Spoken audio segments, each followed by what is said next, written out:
Hey everyone, I want to take some time today to show you how to launch your first live session using Nearpod.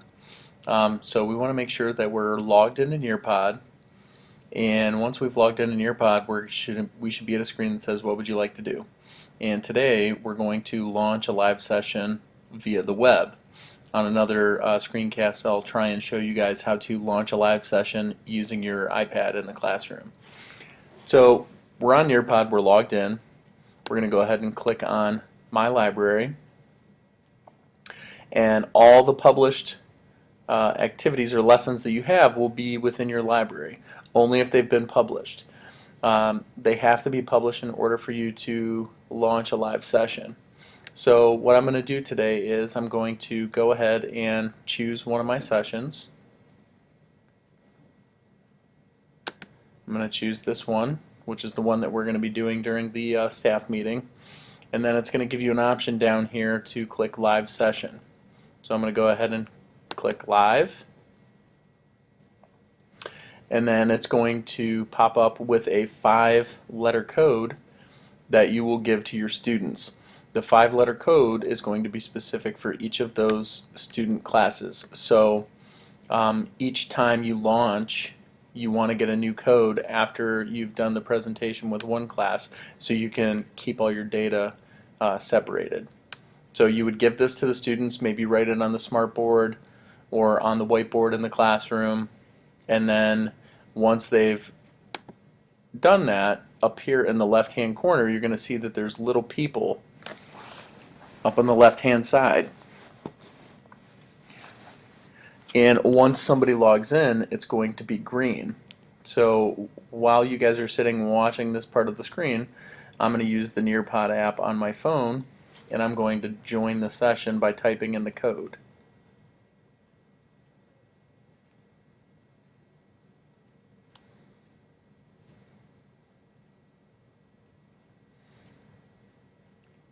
And then once that happens, you can see up in the top hand corner that now there's one person in the session, so it's always green. This way, when you're doing a lesson, you'll know who is in your session. The students are able to type in their name, so I'm going to go ahead and type my name in and send it, and then you're going to see that my name appears down here. Now, if I were for some reason were to exit the session, up here in the left hand corner where the people are, that should go away or turn red to allow you to know that a student has left your session. So now you can see that I'm red. I click on this when I'm presenting and it'll tell me the students that have either been kicked off or logged out on purpose.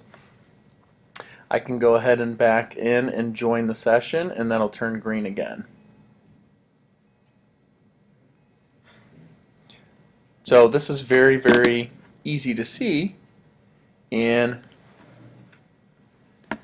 this way you can keep track on students. So if somebody actually does log on to your class and you're walking around, you're then going to be able to know that person is back in the session. And then all you need to do to push slides out to a person or a student is you click the next button, and then this is the only thing that the kids can do on their screen. They can only see what's on the screen here. So they would see this, and then it's like, what do you know about your colleagues at MHS? And they're going to see, just take the quiz now, and as the student is working, you'll see their answers start to appear in this little item, and it'll be red or green if the students got it right or wrong. So as I'm answering the questions, I got this one wrong on purpose so you could see, it's going to give a tally, and then at the end you can share all this information with the kids after all the questions have been answered. I'm going to skip that question, so you can see that that one is going to either been blank, and then over here it's going to show you that there's no answer. And then when we click next, I can then share the overall results with the kids, and it's going to show the kids a pie chart on their screen, and that's something you will have saw when you guys were experiencing it as a student in the class during the staff meeting on Thursday. So In order to stop the session, you just come up to the top here where it says Nearpod, and you can either hit end session.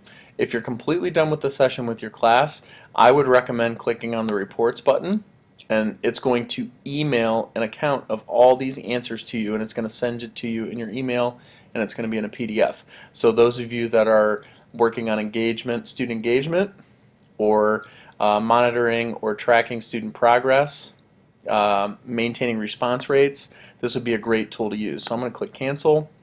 I'm going to go ahead and hit end. It's going to say ending the session will kick you out and all of your students. Would you like to continue? Yes, I would. And then now the session is over. So that's just how you get into Nearpod and launch a session for one of the lessons that you've created, and hopefully that will help to increase student engagement in the classroom and tracking their progress or managing their response rates, whatever fits your needs. Hopefully this has been helpful, and I look forward to working with you guys soon.